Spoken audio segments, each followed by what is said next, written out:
I'm Eddie Creamer, and I'm the St. Johns County Property Appraiser. Creamer spelled like coffee creamer, Creamer. Property appraiser in Florida is a constitutionally mandated position in each county, and the responsibility of the office is to create a tax roll.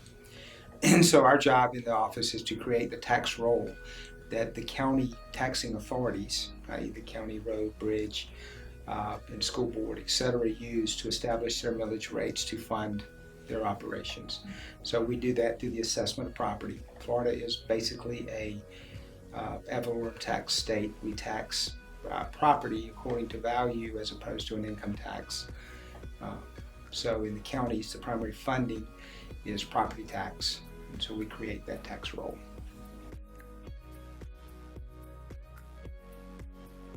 So we are licensed, we have a certificate of operation from the FAA. Federal Aviation Administration governs airspace in the United States, all airspace.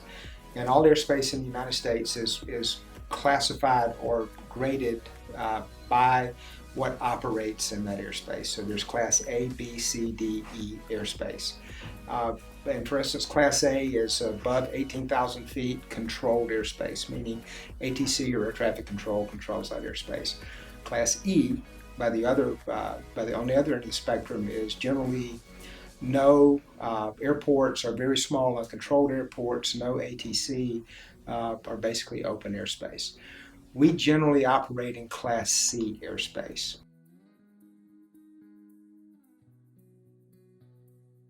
There are basically no laws that govern drones, state or local laws that govern the operation of drones. Those laws and regulations are established by the FAA. The FAA controls airspace in the United States, so they are not superseded by state and local statute.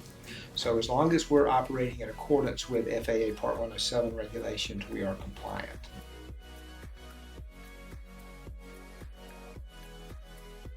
Sometimes one of the big things we use our drone for is damage assessment. So particularly after the storms that we've experienced, we need to get out quickly and assess the damage to properties, both for ourselves, but also assisting the county in determining if structures are livable and that sort of thing. A lot of our beach area, especially Volano Beach, falls into Class B airspace, which means it's pretty close to the airport and the flight lines. So while it may take a little time to get the clearances at that point, and while we may sometimes push the altitude restrictions because of what we need to see,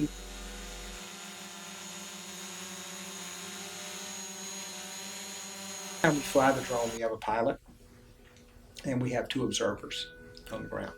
So one of the requirements is when you're in the air that the pilot's flying the drone, but they have to be 2 people with visual contact at all times on the drone. So we never get out of sight, and we also use radios to communicate.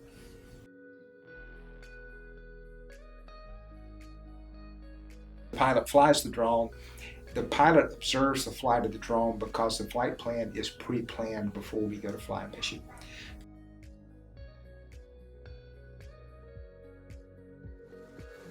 There's always privacy concerns, especially when you're taking photographs of things from the air. But we live in a world today that there are private things and there are public things, and basically outside of our homes and on the streets, that's public. And so when we're flying our drone at 400 feet above your home, we're in public airspace. And so we are not there to take photography of anything other than your home. Our flights are documented. Our software records the altitude the drone flew and where the drone flew. That also the resolution that we get on our photography doesn't allow us to identify an individual. It's not that high of resolution. So we don't use that. We cannot, from 400 feet, we cannot read a tag number, if you will. We can tell there's a tag on a car, but we can't read a tag number. And the drone photography, while our aerial photography from our pictometry flights are public information. It's all public information, but we make it publicly available on our website. We do not make our drone photography publicly available on our website. That's a tool we use internally. Now, if an individual requests it, we would certainly make it available to them.